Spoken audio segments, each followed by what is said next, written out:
विद्यासागर जी महामुनिराज की।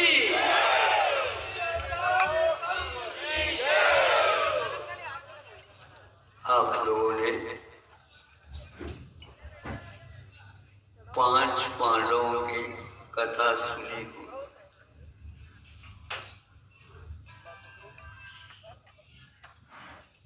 भारत को महाभारत बनाने में जिनका योगदान है, ये 5 पांडवों में से द्वितीय पांडव भीम का आता है।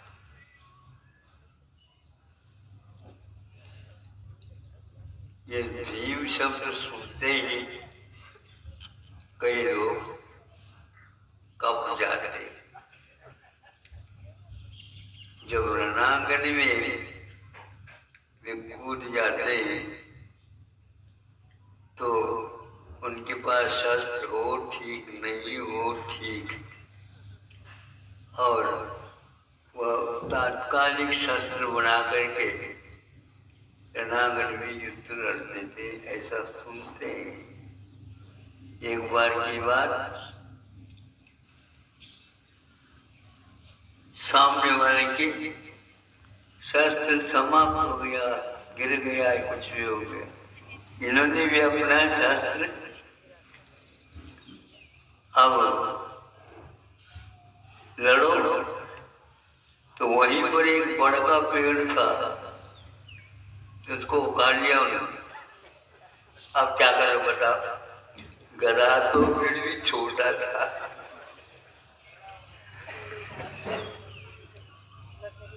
ऐसा वीरत्व, ऐसी कायिक शक्ति, वज्र नारायण संहन व्यक्तित्व था, उसके सामने कोई योद्धा झुकता ही नहीं था। राक्षस को भी हराने की क्षमता उसके पास विद्यमान थी।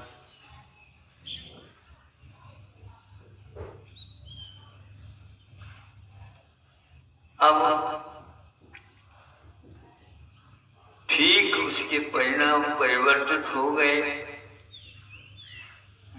राज तज पांडव मन को अगणित तन में। जब अग्नि लग गई तो भाग करके दिखने लगा है तो उसको समाप्त कर दे। नहीं,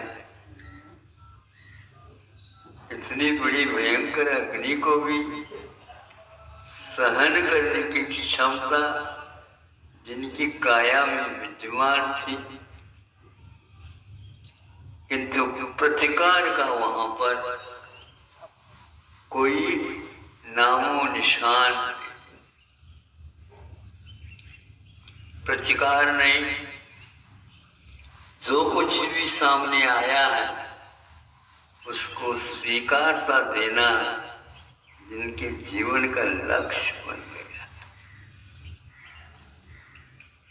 किसने यह डाल दिया जलते हुए लोह के आभरणों को?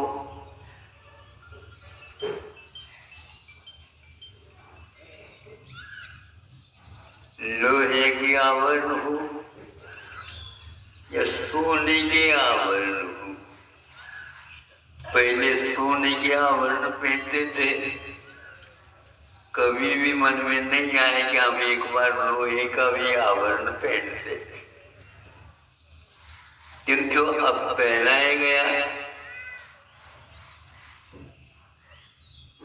झुलस नहीं लगा शरीर, कोई प्रतिकार नहीं, कोई मुख पर कोई सल भी नहीं आए, दांत नहीं कटकटाए। मैं होश हवास में होता तो उसको सीधा कर देता, न सीधा है न टेढ़ा है, अपने आप को सीधा बनाना है।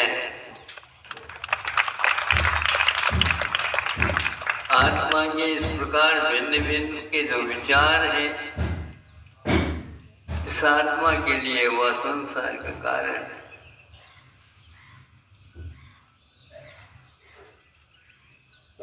काया तो काया है, अग्नि तो अग्नि है, और लोह के आवरण मिलने से तो अग्नि और उत्तेजित थी और उसको शरीर को भस्मसात देखते देखते कर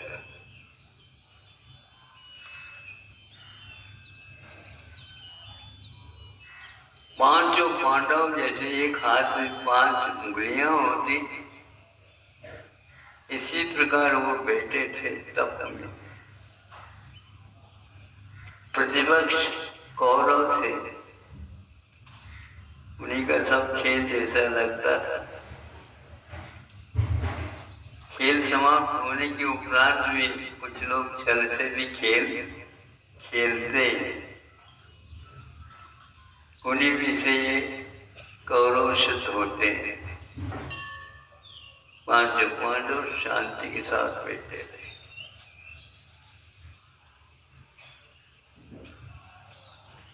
भीम के भीतर कषाय थी, लेकिन कषायों का प्रयोग नहीं किया। आप बहुत बार कह देते महाराज कषाय बताते, इन कषायों में भी क्रोध तो ऐसे भड़क जाता है, क्या बनना, इसका कोई उपाय बताओ। तो वह भीतर है, बाहर आ रहा के जा रहा है, उस समय थोड़ी बहुत प्रभाव 1 सेकंड दिखा,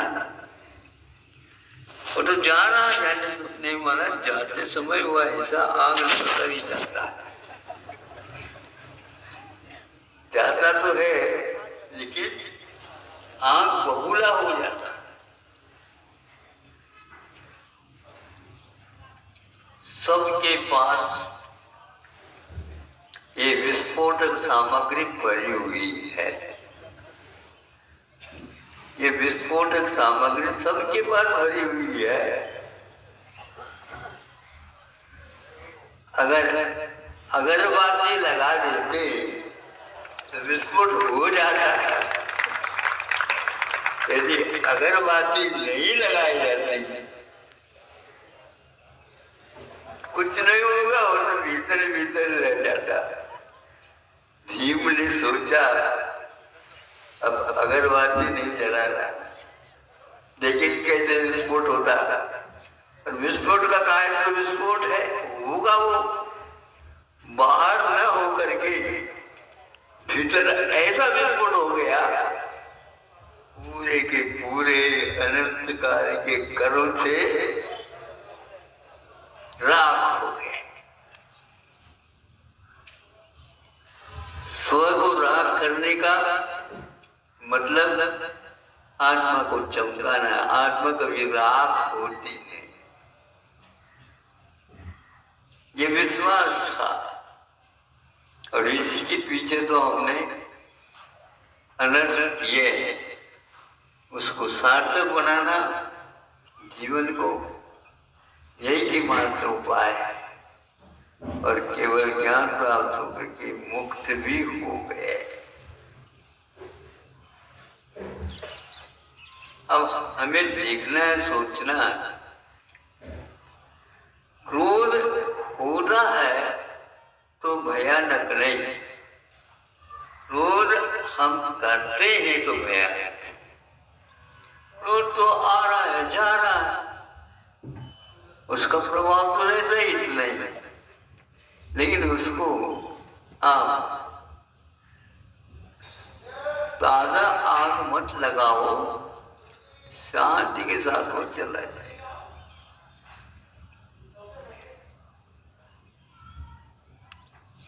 विद्युत प्रवाह जा रहा है, लाइन बिछाई है, हाई टेंशन भी रहता है, उसकी जानकारी थोड़ी बहुत चट चट चट चट आवाज आती है, वहां से आप यदि निकलते हैं तो वह चरचराहट सुनने में मिलती, देखने को मिलता नहीं। कभी कभी देखने को भी मिल जाता है, स्पार्किंग हो जाता है सब, किंतु हाथ लगते ही उसमें तो दूर से रहो तो जलाए नहीं। ईंधन के बिना अग्नि का दर्शन नहीं हो सकता। ईंधन में ही अग्नि को दिखाने की क्षमता है, और यदि ईंधन नहीं है तो वह अग्नि जल भी नहीं सकती, बुझ जाती। बस मोक्ष मार्ग में ईंधन कुछ शेष नहीं रहा, इसलिए क्रोध आ रहे जा रहे, आ रहे जा रहे, प्रवाह विद्युत में निकल रहा है। यहाँ जीवन पर्यंत करने का संकल्प लिया जाता है, फिर भी कुछ आवश्यक कार्य होते हैं, उसमें इस कषाय का दर्शन होता है, स्व को भी और पर को भी। हाथ नहीं लगाओ, किंतु हाथ लगाए बिना उसको काम में ले आओ। कैसे काम में ले आए महाराज, हाथ भी नहीं लगाए? ऐसे हाथ में पकड़ो जैसे किटली बोलती, किटली क्या बोलती है, केतली। अब उसमें गरम दूध भरा हुआ मान लो, भरा है, अब सब लोगों को परोसना है, ठंडा नहीं होने देना है। अब हाथ में ले लो केतली, सब जगह तो वो केतली तपी हुई उस गर्म दूध के कारण, किंतु जहां पर हाथ रखते वो उसमें कुछ लकड़ी का काम किया हुआ रहता है, उसको पकड़ लो, वो गर्म नहीं रहती। इसी प्रकार दृष्टि में यदि शांति समता है, सब जगह वह क्रोध भले ही गर्म हो, गर्म भी होना चाहिए, क्योंकि दूध तभी पिया जाएगा, सर्दी बहुत है, नहीं समझो? हाँ बिल्कुल। इस प्रकार उस अग्नि के द्वारा भी आप लोग काम लेते हैं, किंतु अग्नि को नहीं पीते, किंतु गर्म दूध गर्म करके ही पीना अनिवार्य, नहीं तो वह पचेगा नहीं। इसी प्रकार आप गर्म न हुई, हो भी जाए तो भी विस्फोट न हो, इसको याद रखेंगे आप। दिवाली के दिन फटाके प्राय करके फोड़ते ना, तो महावीर भगवान भी फटाके फोड़ दिया, ऐसा फोड़ दिया हमेशा के लिए, बारूद को समाप्त कर दिया। बैठे बैठे आप यदि शांति के साथ है तो सभा कितनी शांत बैठी, सभा ही उसी का नाम तो शांत रहती है हमेशा। बैठे क्या क्या सभायाम स्थातुम योग्य है इति सभासदः। संस्कृत में सभासद उसको बोलते तो सभ्य होता, सभा में बैठने की योग्यता रखता है। और समाज को अपने सभा को शुद्ध बना दे तो उसको सभासद नहीं कहते।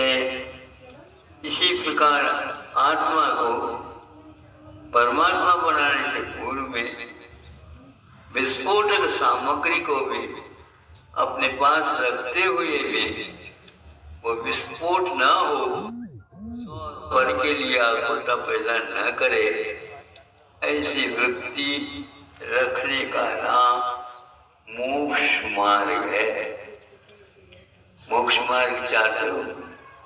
हाँ? सोच लिया, पक्का कर लिया, अब किसको पूछना? मैं तो ठंडा पानी में तभी ये काम चलेगा। यदि मन कमजोर है, घर वाले कितनी भी अनुभूति दे दे बलदूत के साथ, बेटा मैं तुम्हारे लिए आशीर्वाद दे देती हूँ, जाओ, किंतु बेटा उसको समझ में नहीं आता। यह मोक्ष मार्ग, मोह मार्ग के ऊपर एक प्रहार है। उसका जो तेज है, उसकी जो भ्रामक वृत्ति है भ्रम में डालने की, उसको समाप्त करने का हम लोगों के पास भी बारूद है। और दूध का और गर्म वस्तुओं का सेवन करते हुए भी हम बाहर थोड़ी बहुत लगा लो, वही मान लो गर्म चीज तो चटका लगता है, सुन रहे हो? हाँ, किंतु गरम गरम आप अन्न पान लेते हैं तो वो जुआ के ऊपर रख लेते हो, जिसलिए लेकिन जुआ अभ्यस्त हो गई, खाते खाते गरम खाते खाते चलता नहीं। किंतु और बोलते हैं भैया थोड़े से गरम और गरम होता तो अच्छा। तनक से बोलते हैं बुंदेल करने में, तनक सो थोड़े से गरम गरम कड़ी निकाल दो। इसी प्रकार ये अभ्यस्त होने का हम उदाहरण दे सकते। उसको चटका नहीं लगता है, किंतु वह अभ्यस्त होने के बाद कहीं भी मान लो जल गया, सुन रहे हो कि नहीं, जल गया तो उसी समय बच्चों को जो कह देते हैं स्वयं के लिए मुंह में डालते उंगली को मुंह में डालते ही जलना बंद हो जाता है। इतनी क्षमता है उस जुआ में। गाय भी अपने बछड़े के ऊपर बार बार जुआ फेरती है तो उसका शरीर चमकने लग जाता है, जो कोई भी विकृतियां सब दूर हो जाते हैं। ऐसे बीच में क्षमा धारण करके स्व के ऊपर भी और पर के ऊपर भी क्षमा करो तो अपने आप विस्फोट रुक जाता है और अपना काम हो जाता है। आप लोग दूर दूर से आए, ये बात अलग है, नए नए आते रहते हैं।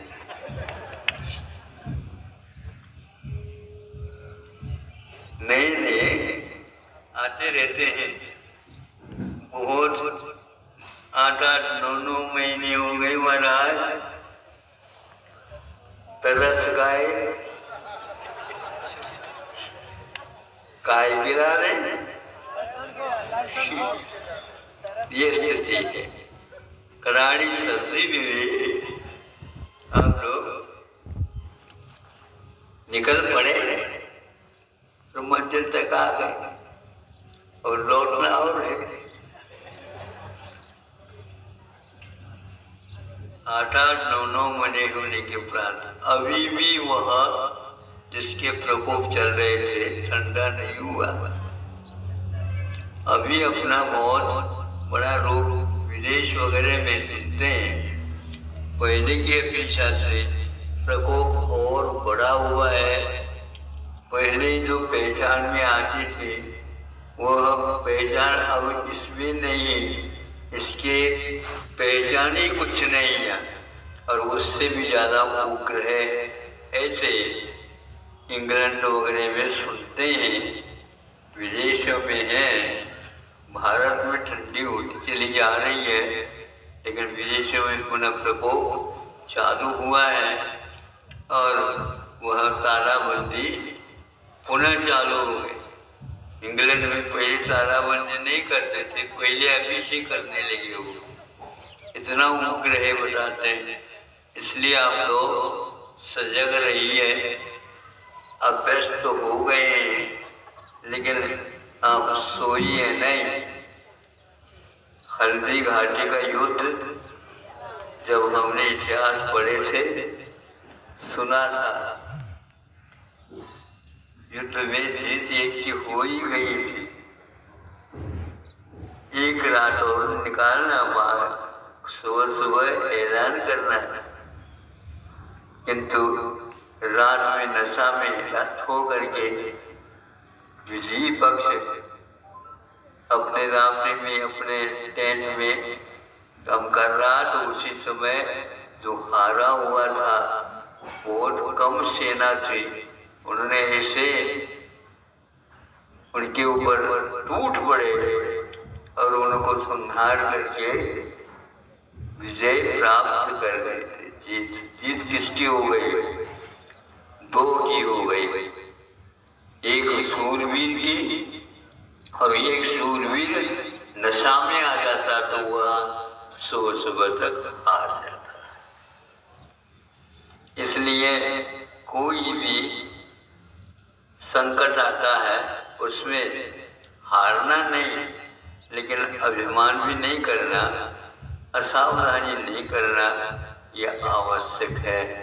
इतना ही बार बार कहा जा रहा है, सुनने में आ रहा है, पढ़ने में आ रहा है।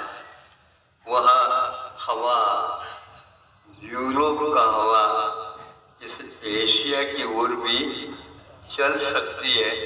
इसलिए आप लोग अभ्यस्त हैं, इसको और जारी रखो, अपने आप ही समय पर ज्ञान हो जाएगा। अहिंसा परमो धर्म की। आचार्य भगवान रोज आचार्य श्री के प्रवचन सुनने के लिए चैनल को लाइक और सब्सक्राइब जरूर करें। जय जिनेंद्र सभी को।